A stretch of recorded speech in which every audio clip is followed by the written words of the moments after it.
Olá, amigas, olá, amigos. Aqui é o professor Alexandre Salim, do CERS OAB. Este vídeo vai para você que fez a primeira fase do 34º exame de ordem e não conseguiu os 40 pontos.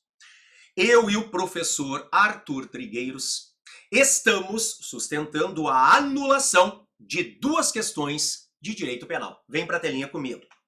A primeira questão, esta aqui, de número 58 da prova azul. Se você fez outra prova, aquela que começa com Joana, sob influência do estado puerperal, levanta da cama do quarto do hospital. Há um primeiro argumento justificando a anulação desta questão.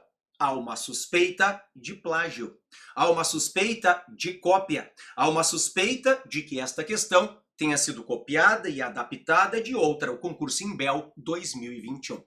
Se isso ficar demonstrado, deve haver anulação de ofício por parte da banca FGV, em respeito aos candidatos. Afinal de contas, as questões devem ser inéditas.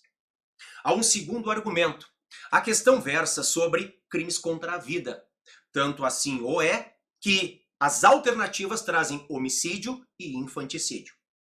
Os crimes contra a vida são crimes materiais. São crimes cujo tipo penal aloja conduta e resultado naturalístico. O resultado naturalístico tem que ser produzido para a consumação. Em um crime contra a vida, qual seria o resultado naturalístico? A morte da vítima, por óbvio. Só que a questão é confusa. O enunciado não fala se a vítima morreu. Vem comigo. Olha só.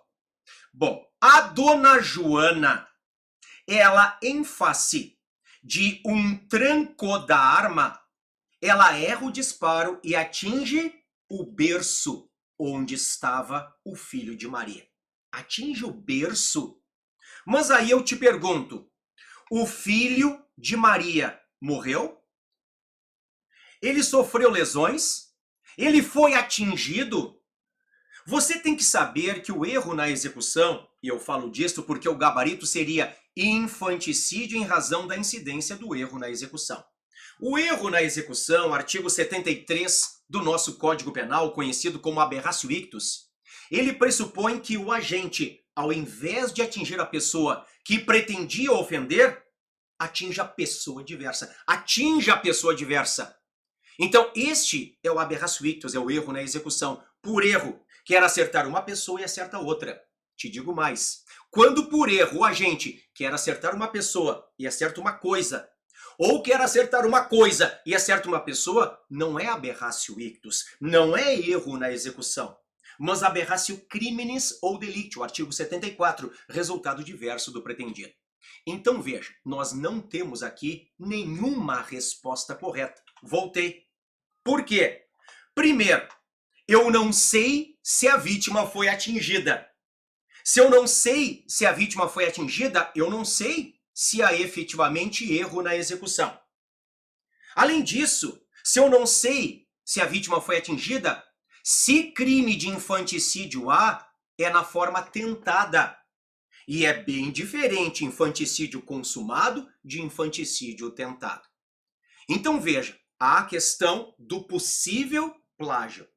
Há a questão de o crime ser material e eu não ter notícia de resultado naturalístico. E há a questão da própria aberratio ictus, que é um erro de pessoa para pessoa e não de pessoa para coisa. Portanto, banca FGV, vem comigo. Esta aqui da Joana tem que ser anulada de ofício.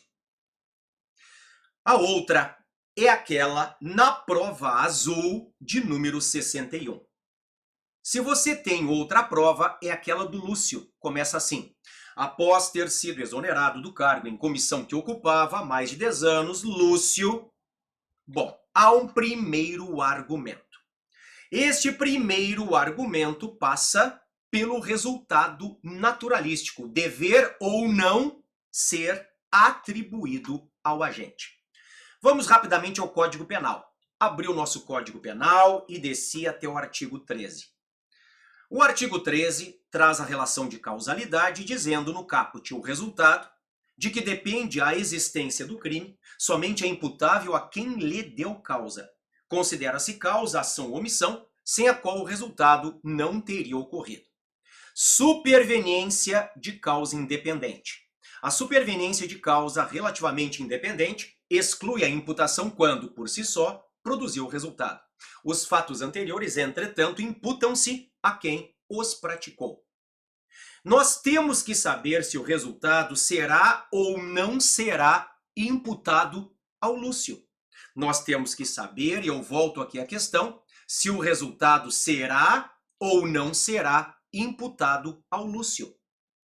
Há decisões dos tribunais superiores que possuem o seguinte entendimento: eventual omissão no atendimento médico se encontra na mesma linha de desdobramento natural. Portanto, o resultado que daí advier tem que ser imputado a quem deu origem à cadeia causal, no caso Lúcio.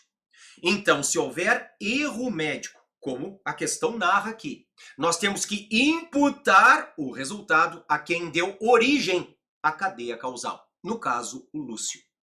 Nas minhas razões, que claro, são mais detalhadas do que o que eu falo neste vídeo, eu cito o Rogério Greco, eu cito o precedente do STJ, então nós temos aqui um primeiro argumento.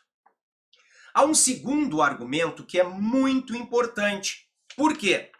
Porque o gabarito preliminar seria este aqui: afastamento na pronúncia da forma consumada do crime, bem como o afastamento da agravante da embriaguez. Bom, a decisão do STJ que eu cito nas razões de recurso, dizendo que o crime está consumado para o Lúcio. Eu não vou afastar o resultado do Lúcio. Agora, isto aqui, afastar a agravante da embriaguez na pronúncia, é de um erro crasso. Por quê? Abriu o Código de Processo Penal. No CPP, eu estou descendo para o 413, que fala da pronúncia. O juiz, fundamentadamente, pronunciará o acusado se convencido da materialidade do fato e da existência de indícios suficientes de autoria ou de participação. A fundamentação da pronúncia limitar-se-á: 1. A indicação da materialidade do fato. 2. Da existência de indícios suficientes de autoria ou de participação. 3. O juiz vai declarar o dispositivo legal em que julgar em curso o acusado. 4. Especificar circunstâncias qualificadoras. E 5. Causas de aumento ou majorantes. Em nenhum momento o juiz vai falar sobre agravantes. O juiz não fala sobre agravantes na pronúncia. Tanto é, e aí eu vou lá para o 492, tanto é que está aqui na sentença condenatória no júri. Em seguida, o presidente proferirá a sentença que, 1. No caso de condenação, B. Considerará as circunstâncias agravantes ou atenuantes alegadas nos debates. O juiz não pode excluir uma agravante na pronúncia.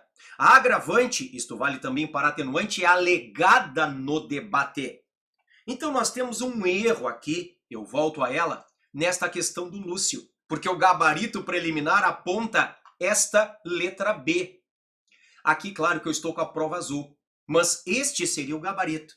Então veja, aqui o juiz na pronúncia não pode falar de agravantes. Artigo 492, inciso 1, letra B do Código de Processo Penal. O magistrado somente irá considerar ou desconsiderar agravantes que tenham sido alegadas nos debates. Isto significa, amigas e amigos, que essa aqui do Lúcio tem que ser anulada também. E nós esperamos, eu e o Arthur, o time de penal aqui do CERS OAB, que a banca FGV anule de ofício estas duas questões, ok? Em caso de quaisquer dúvidas, nos procure aqui no CERS OAB. Nós estamos juntos até a sua aprovação.